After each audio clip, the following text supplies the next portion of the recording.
Hello friends, welcome to my channel. ఈ వీడియోలో మాత్రము ఒక హీరోయిన్ మాత్రము విజయ్ పుట్టుకతోనే ఒక మంచి నాయకుడు అని అయితే అన్నారు. ఆ విషయం గురించి అయితే మాట్లాడుకుందాం. అదేవిధంగా విజయ్ యొక్క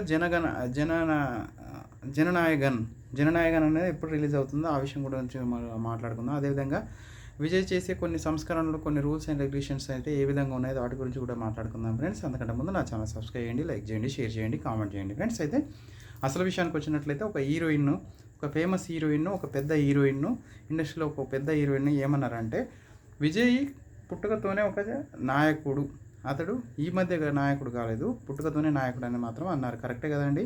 విజయ్ చేసే పనులు కానీ, తను గెలుచుకున్న సీఎం సీట్ను దక్కించుకున్న విధానం కానీ ఒక నాయకుని లాగానే మనకైతే అనిపిస్తుంది. మీకే విధంగా అనిపిస్తుందో విజయ్ ఫ్యాన్స్ అయితే కంపల్సరీ కమెంట్ చేయండి ఫ్రెండ్స్. పోతు నా ఛానల్ అయితే కంపల్సరీ ఛానల్ చేసుకుంటారని నేనైతే ఆశిస్తున్నాను. అయితే అసలు విషయానికి వచ్చినట్టయితే జననాయగన్ మూవీ యొక్క అప్డేట్స్ గురించి అయితే చెప్తూ ప్రియమణి గారు అయితే ఈ యొక్క మూవీ అయితే ఎప్పుడు రిలీజ్ అవుతుందో ఖచ్చితంగా చెప్పలేను.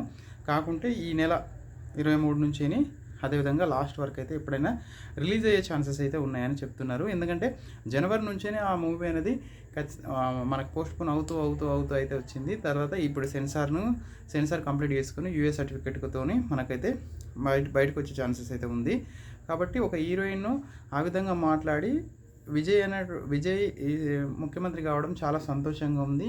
అతడు ఇప్పుడు మాత్రమే కాదు, అతడు పుట్టుకతోనే చాలా జననాయకుడు, అందరికి కొనియాడేటట్లు ఆయన బిహేవియర్ కానీ, ఆయన ప్రవర్తన కానీ ఉంది అని అనిపిస్తుంది. అయితే నిజమే కదండి. మనం చూసుకున్నట్లయితే విజయ్ యొక్క బిహేవియర్ కూడా ఆ విధంగా ఉంది. సీఎం అయిన తర్వాత ఒక 40 సంవత్సరాల 50 సంవత్సరాల కంచుకోట లాంటి మిగతా పార్టీలను, అపోజిషన్ పార్టీలను చీల్చి తను సీఎం అయ్యి సీట్లో కూర్చొని మనకు కొన్ని పథకాలు చూసుకున్నట్లయితే మనకైతే మేనమామ ఉంగరం అని, లేకుంటే డ్రగ్స్ విషయంలో కానీ, లేకుంటే ప్రైవేటు హాస్పిటల్ దందాను మనం ఛేదించడం లాంటివి కూడా చాలా చాలా బాగా చేస్తున్నాడు. కాబట్టి ఆ హీరోయిన్ ఖచ్చితంగా చిన్నప్పటి నుంచే మనకు హీరో మన విజయ్ ఒక నాయకుడిలాగానే తమిళనాడుకైతే అవతరించిండని చెప్పుకోవచ్చు ఫ్రెండ్స్. అయితే ఆ విధంగా మరి విజయ్ నిజంగా ఆ విధంగా మీకు కూడా ఏమనిపించింది? హీరో అనిపించిందా, లేకుంటే రియల్ హీరో అనిపించిందా,